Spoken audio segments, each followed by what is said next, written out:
So for most of human existence, we have lived in a world of scarcity and ever-present danger. And our reflexive, innate, evolutionary wiring to reflexively approach pleasure and avoid pain is what has allowed us to survive over the millennia.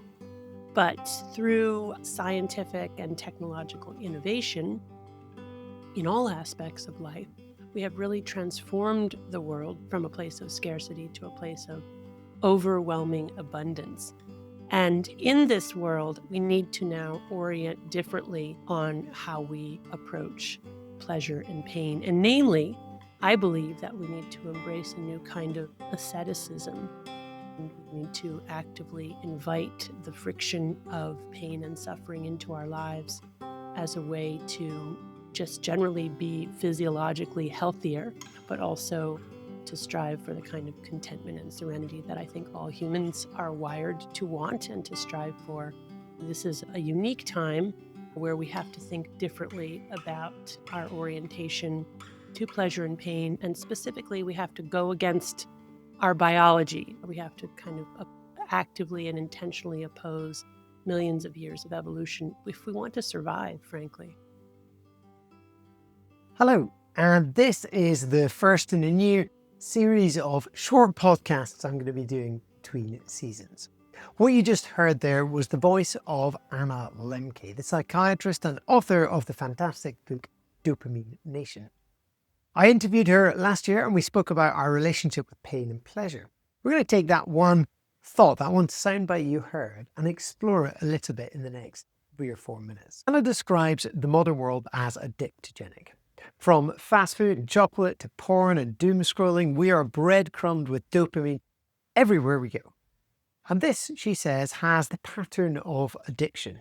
Many of us haven't noticed this, but we are more irritable and sleep deprived and restless. The withdrawal symptoms that come with any kind of addiction are with many of us much of the time. Anna's counterintuitive wisdom here is to go against our biological wiring. Some measure of pain or friction is essential, as Anna says, if we want to survive. This is not just a rule for us humans, it's something we see across nature. A number of years ago, some botanists discovered that trees growing up in greenhouses couldn't support their own weight when they got to a certain height. This initially baffled the botanists because they had plenty light and nutrients and so on. What they didn't have, however, was the resistance of wind, which was needed to develop the internal wood strength to allow them to support their own weight. This is a beautiful metaphor, I think, of us as humans. We need friction. We need resistance. If we're constantly just getting pleasure, then we never really develop. There are ways to introduce healthy stress back into our life. Hard exercise, fasts from alcohol or certain types of food, a kind of hedonic reset. Or if you want to join the current craze, then immersing yourself in cold water. This is what I did last weekend with a few friends. We went to the North Sea. Here's an audio from that adventure. Here we are, North Sea, 29th of November. Yusuf, how much are you wanting to go in that sea? 3 out of 10. Al, how much are you wanting to go in the sea? Yeah, it was 3 out of 10 sounds good. I'm probably at least minus 3 out of 10. I really don't want to go in the sea at the moment. We're going to go in the sea anyway. The thing that's driving me is the shame of regret. If I just bailed out now, I'd be like, oh, well, that was a bit of a waste of the day. So now it's like, well, we're here. We just got to do it. Yeah, let's test the theory of leaning into pain and having an enduring dopamine payoff afterwards and not regretting our Saturday morning choices. Let's go.